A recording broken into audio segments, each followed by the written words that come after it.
Hoy por hoy a Coruña. Teba Chacón. 9 minutos que pasan da 1 da tarde. Esta mañá asómase a Galería un fotoperiodista, fotoxornalista que dende os seus primeiros traballos, é máis que iso, deixou mostrar a súa sensibilidade e o seu compromiso polos dereitos humanos, diso hai xa tempo, pero Xosé Abad continuou a súa labor e pronto chegaron recoñecementos como o primeiro certame de creación fotográfica Luis Casado, Premio Amigos da Unesco a Traxectoria Profesional, tamén non lle caeu que merecido un mestre Mateo. Ademais de todo isto, para nós tamén é motor, impulsor da web Fotógrafos contra a Guerra, fotografoscontraaguerra.net, tamén ideou, organizou e dirixiu Revela, un foro internacional de fotoreportaxe e sociedade, dende hai tempo, pois está detrás do encontro Acampa pola Paz. Bueno, deberían pregar o pasado. Xosé Abad, moi bo día. Hola, bo día.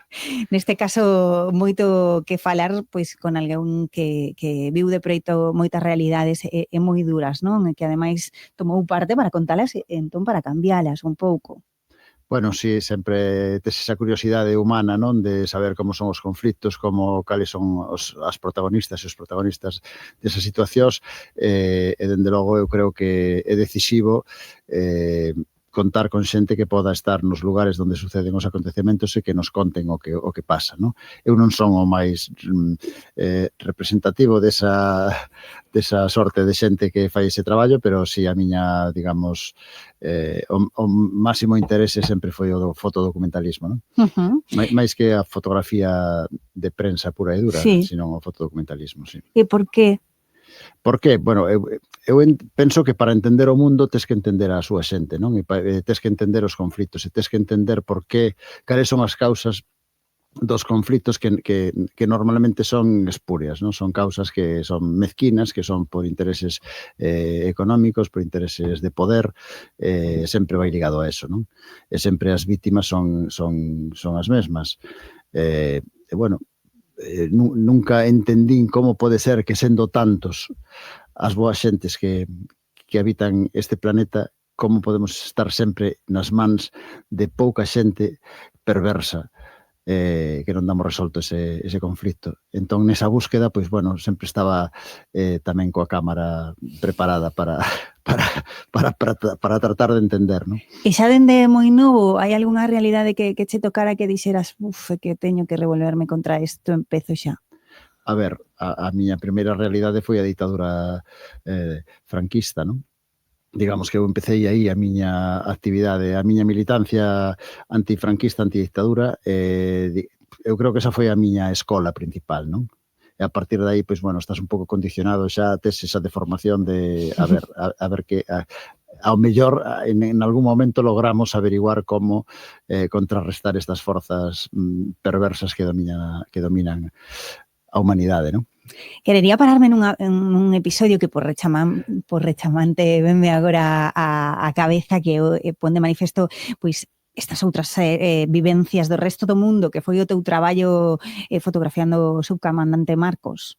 Bueno, sí, eso foi no ano 1996 en Chiapas. E bueno, chegaba dunha viaxe, concretamente a Cuba, no aeroporto vin que había un alzamento dos indígenas do movemento zapatista en Chiapas no ano 95, e o primeiro que pensei foi gustaríame poder estar aí, entender ese conflicto e ver o que pasa, porque era algo inédito, que no século XX houvese un alzamento de xente tan marxinada e tan vilipendiada como os indígenas México, bueno, tiña moitísimo interés por saber o que pasaba aí, non? E tiven a sorte de poder achegarme, de poder estar nese momento fundamental da historia. Foi moi interesante, moi potente, bueno, aínda sigo tendo... Bueno, utilizando esa aprendizaxe, non? Que foi importante, sí. Moi potente, Xosé Abad, nese ámbito, que traballo foi o que máis pouso deixou en ti? Falas deste? Sí, falo tamén, por exemplo, podía falar do traballo que fixemos no territorio Axáninca, en Perú, que esa foi, digamos, unha... Bueno, un reportaxe de fotografía e vídeo con outra xente, con Fernando Suárez e con Lola do Pico e con, bueno, outra xente que Enrique Aller, que se é coñecido, moi coñecido en Coruña, que foi o abogado que estaba levando, digamos, un proxecto europeo para reintegrar aos indígenas xánicas que estaban desplazados polo tema da violencia en todos os sentidos, co goberno de Fujimori, cos madereiros, coas petroleiras, con Sendero Luminoso, en fin, estaban no medio de un carajal do que eles non eran responsables, pero que sufriron as consecuencias, non? Esa foi un mes de traballo intenso, convivindo coas comunidades indígenas e xánicas, bueno, foi unha experiencia vital importantísima, non? Bueno, como eso, outros conflitos que van marcando a túa vida, non? Te van un pouco deformando nesa dirección de que temos que repensar as cousas, temos que organizarnos, temos que defender a unidade por riba de todo, porque sin unidade non somos nada. Bueno, esa foi un pouco a miña brújula, non? Viaxachedes por boa parte do planeta, pero tamén tes traballado sobre, bueno, dicías sobre o franquismo, quere dicir, sobre cousas máis próximas, non? Ou sobre realidades da nosa sociedade, pois, por exemplo, como a falta de relevo xeracional. Sí, é un problema serio, un problema grave. Xa non é a falta de relevo xeracional, sino que as novas xeracións están tendo unha tendencia altamente perigosa, como é o fascismo, non? É dicir, ter un 26% de xente nova que vota alternativas fascistas é altamente preocupante. É altamente preocupante. E a causa de todo eso non é unha causa lóxica, non é unha causa de é que non teñen vivenda, é que non teñen traballo decente, é que non teñen tal. Non, a causa é outra. A causa é a manipulación das redes sociais, como xa quedou manifesto e contrastado, que deciden o voto e o posicionamento da xente, non? É dicir, os gobernos democráticos, si é que eu penso que sí que os hai, pero non están facendo absolutamente nada por legislar. Agora sí, agora de repente danse conta de que van a perder as eleccións en moitos lugares de Europa, do mundo, entón empezan a preocuparse, ai coño, a ver se alguén está manipulando isto, hai que poñer normas, non? Entón, bueno, benvidas sexan esas normas, aínda que cheguen con retraso. Sí, porque este paso moitas desas vivencias e traballos chegaron os ollos e o corazón e o coñecemento dos coruñeses a través da Rede Acampa pola Paz, o Dereito ao Refugio, un movimento que leva en marcha xa anos e que esperemos que continue por moito tempo, aínda que xa non vais a túa dirección, pero sí co teu pulo, non? Non queres desvincularte tampouco. Sí, bueno, vai a seguir, a Acampa vai a seguir, obviamente, porque é un movimento xa consolidado, eu creo que bueno, que marcou unha impronta na cidade, fora da cidade tamén, que hai un equipo de xente que ten moitísimas ganas de continuar e de seguir a traballar, que esa era a clave, non? É dicir, eu estive en tantos anos porque realmente non había unha posibilidade de relevo nun traballo moi exixente, que requiere moita profesionalización e que non está remunerado. Entón, claro, é difícil dedicarlle algo tantas horas da túa vida que non están remuneradas, eu entendo, non? Pero, bueno, afortunadamente agora hai un equipo, eu seguirei colaborando na medida que precisen da miña colaboración, pero agora mesmo, bueno, preciso a miña cabeza despexada para outro proxecto e non podo compatibilizar, pero aparte tamén hai un certo cansancio lóxico de 9 anos de estar de algo tan gordo, detrás de algo tan gordo, que non son eu, que son un equipo de xente, que son moitas organizacións, que son moita xente profesional, pois incluso como a propia Radio Coruña Cadena Ser, que sempre estiveron apoiando este movimento. Todo eso, todo ese cúmulo de organizacións, de medios de comunicación, de fotógrafas e fotógrafos, de relatores, de todos os que han ido pasando por aí, todo eso é o que conforma este movimento Acampa, non? Que eu creo que é máis necesario que nunca, porque ao que se dedica a Acampa, digamos, é a facilitar información de primeira mão e, sobre todo, a reforzar actualmente, moralmente,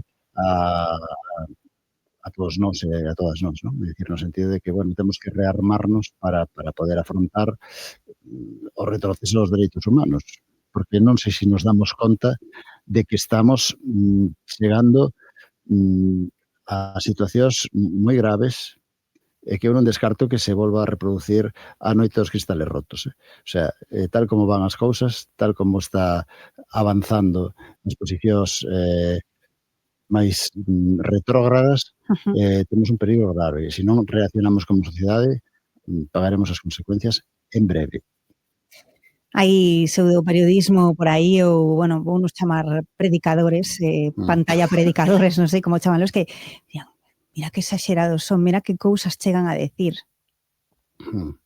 Sí, pero bueno, claro, eu non vou decir nada novo se digo que é un discurso fácil que conecta facilmente con unha masa importante de xente que non ten máis capacidade de achegarse a unha información verídica e contrastada e con unha capacidade crítica, entón é moi fácil que esas mensaxes pois calen nunha parte importante da poboación pois que está desanimada con certas cousas ou que non se sinte ben tratada por as institucións oficiais e bueno, pois claro, triunfa o trumpismo, non? E non está a favor dos medios precisamente porque empregan esa información contrastada e contan o que está a suceder, claro. Exactamente, esa é a cuestión, non? Tal e como está o mundo, ese se quería preguntarche, porque imos a un pouco o que foi o xermen de a campa que foi Coruña contra a guerra. Como viviches durante este tempo todo o que está sucedendo no Oriente Próximo, no Oriente Medio, na Franxa de Gaza?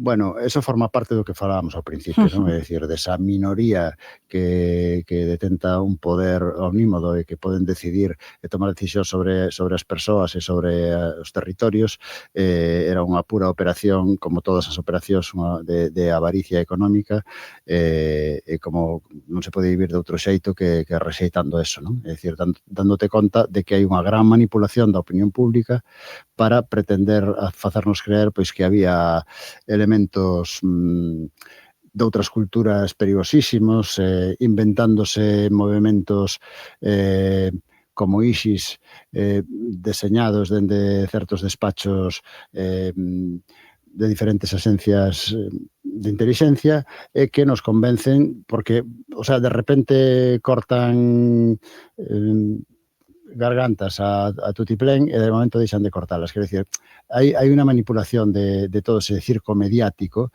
que conforma a opinión pública e que nos vai levando hacia onde queren dirixirnos, non? É dicir, eu non digo que non existan realmente esas organizacións, pero que sí están financiadas e manipuladas dende sitios siniestros que nós non controlamos, non? E creo que eso forma parte de todo o xogo mesmo do que estamos a vivir agora, que absolutamente intolerable en Palestina e que non hai nada que facer, é que é impresionante, non hai nada que facer. O sea, non temos capacidade de frenar as piraduras de determinados elementos que controlan o planeta Terra, non? Que non é Netanyahu é un mero instrumento de outras forzas máis poderosas, non? Pero bueno, necesitamos eses monicreques para pensar que, mira que tolo Trump non é nada, Trump é un tipo que está aí na presidencia pero que non move os fíos, pode facer 4 bravuconadas e subir os aranceles, pero bueno, xa os baixará porque en canto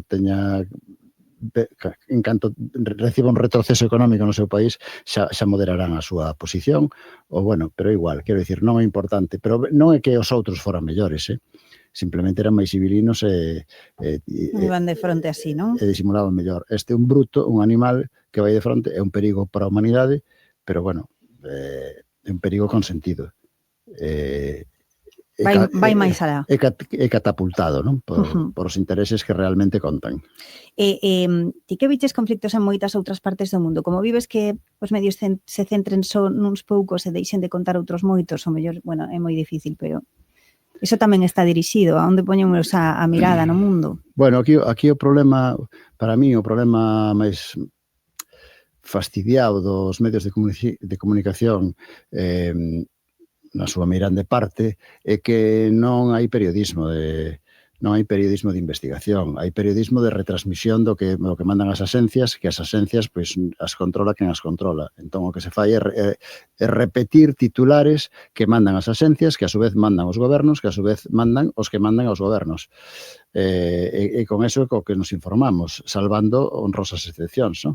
Pero é así. Entón é moi difícil que un cidadán que ve a televisión ou que escoita outros medios de comunicación que teñan unha capacidade para analizar a realidade. É imposible. Non hai esa posibilidade. Non chegamos. Claro. Por iso é tan importante a Campa, porque sí que nos mostra esas outras partes do mundo que están absolutamente abandonadas. Pola mirada, me refiro, nese caso. Sí, bueno, facemos o que podemos. Bueno, claro. Claro, eu creo que é un momento pequeniño de momento, queda moito traballo por facer para ser máis grande, pero sí é certo que cando nos podemos traer aquí a personalidades internacionais de tan alto nivel como as que pasaron por aquí, con unha información tan boa que nos permite recargarnos intelectualmente, incluso moralmente, e incluso organizativamente, eso pode axudar a ir construindo unha masa crítica que poda ter criterios para transformar coa súa capacidade, neste caso, de votar, por exemplo, non? Pero bueno, é así. Que supón a Campa para Xosé Abad? Supón un traballo bestial. Pero bueno, supón...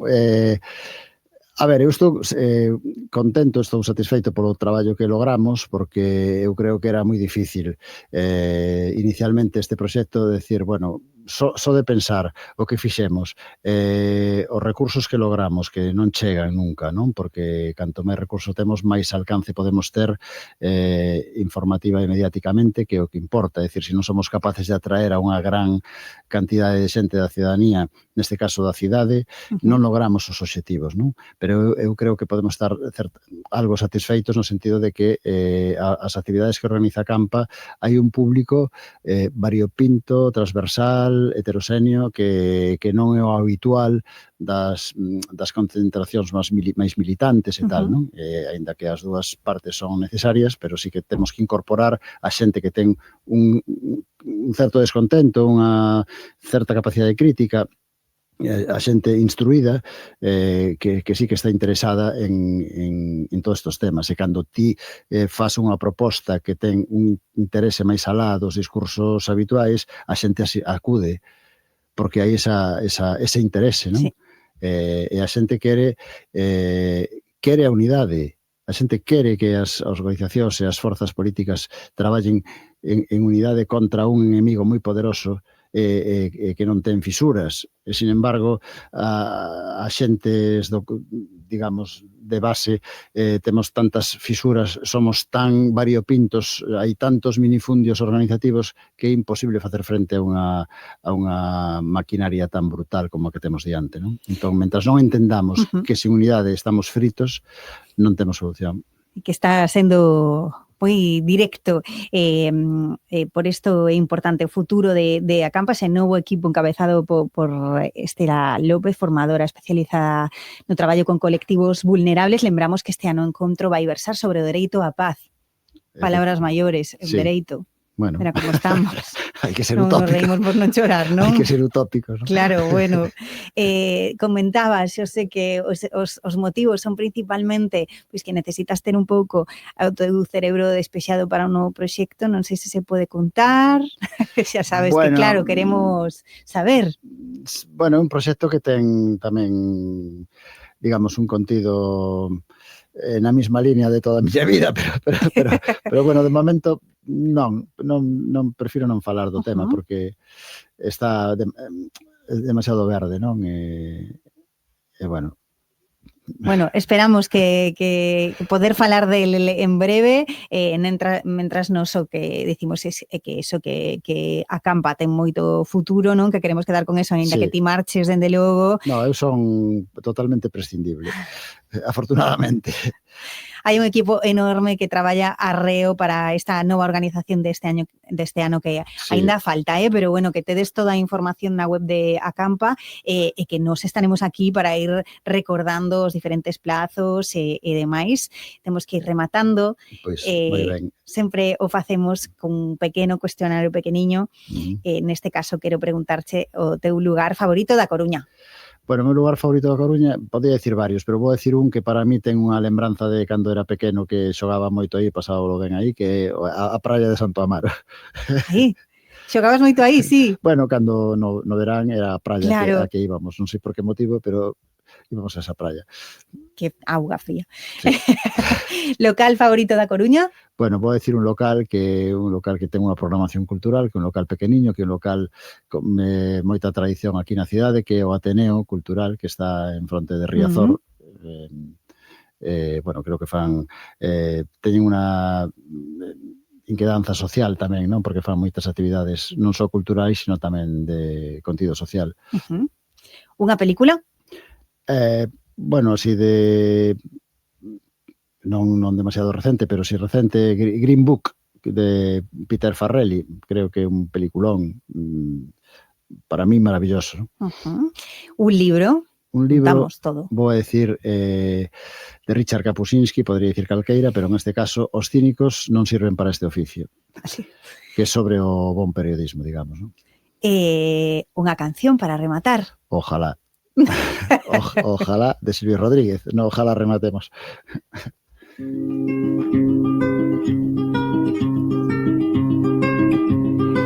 Xosé Abad, moitísimas grazas. Estamos desexando que volvas para contarnos ese proxecto, Eu tamén. Moitísimas grazas. Gracias a vos. Para que no las puedas convertir en cristal. Ojalá que la lluvia deje de ser milagro que baja por tu cuerpo.